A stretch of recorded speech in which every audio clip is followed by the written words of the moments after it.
নমস্কার বন্ধুরা, আপনাদের কাছে আমি নতুন একটি রেসিপি নিয়ে হাজির। কড়াইটা আমি গ্যাসে বসিয়ে দিয়েছিলাম। কড়াই গরম হয়ে গেছে। এবার ওর মধ্যে খানিকটা সর্ষের তেল দিয়ে দিলাম। তেলটা গরম হয়ে গেছে। এবার ওর মধ্যে কালো জিরে দিয়ে দেবো।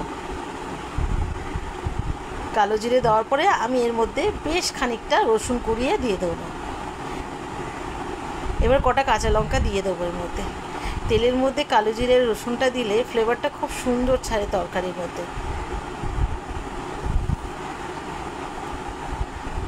ভালো করে মিশিয়ে নিলাম। এবার এর মধ্যে আমি চিংড়ি মাছগুলো দিয়ে দেবো।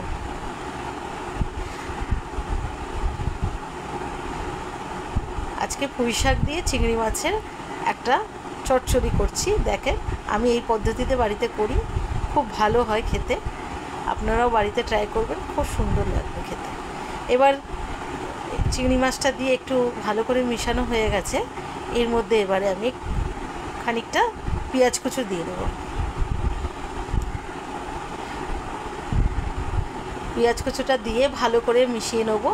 আর পেঁয়াজটা আমি হালকা করে বাদামি করে একটু ভেজে নেব।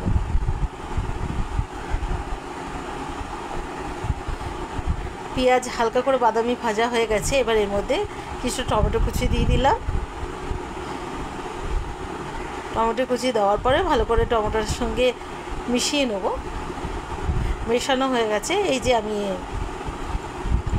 পুঁই শাক দিয়ে চিংড়ি মাছ দিয়ে যে রান্নাটা করবো, সব পাশে উপাদানগুলো রেখে দিয়েছি।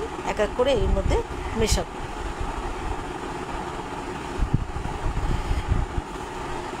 মেশানো হয়ে গেছে। এবারে আমি এর মধ্যে কেটে রাখা কুমড়ো, আলু আর বেগুনটা দিয়ে দিলাম। এবার ভালো করে এর সঙ্গে আমরা মিশিয়ে নেব। মেশানো হয়ে গেছে। এবার এর মধ্যে আমি গুঁড়ো মশলাগুলো দিয়ে দেবো। এই যে স্বাদ মতো নুন দিলাম। এবার এর মধ্যে আমি হলুদ গুঁড়ো দেবো, পরিমাণ মতো হলুদ গুঁড়ো দিয়ে দেবো।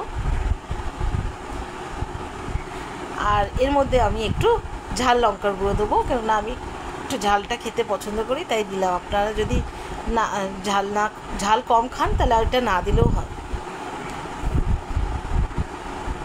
মেশানো হয়ে গেছে মশলার সাথে সবজি। এবার একটু সামান্য একটু চিনি দিলাম।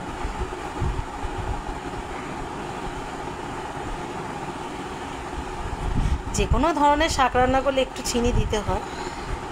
এবারে আমি পুঁই শাকগুলো দিয়ে দিলাম। কেটে রাখা পুঁই শাকগুলো দিয়ে দিলাম। ভালো করে আমি মিশিয়ে নিলাম। এবার আমি গ্যাসের ফ্লেমটা লোতে রেখে এই রান্নাটা আমি করতে দেবো। এবার শুধু মাঝে মাঝে ঢাকনাটা খুলে একটু নাড়াচাড়া করে, যখন এটা পুরো শুকনো হয়ে যাবে, একদম মাখো মাখো হয়ে যাবে, তখন নামে। দেখেন, মাঝে আমি এক দুবার নাড়াচাড়া করে নিয়েছি। আমার রান্না পুরো রেডি। এবার এর মধ্যে আমি একটু ধনেপাতা দিলাম। সেটা ধনেপাতার ফ্লেভারটা আমার পছন্দ হয়, তাই দিয়েছি। আপনারা না দিলেও দিতে পারেন। এই যে দেখেন ফাইনাল লুক কেমন লাগছে। ভালো লাগলে একটা লাইক, কমেন্ট, শেয়ার করবেন। ধন্যবাদ।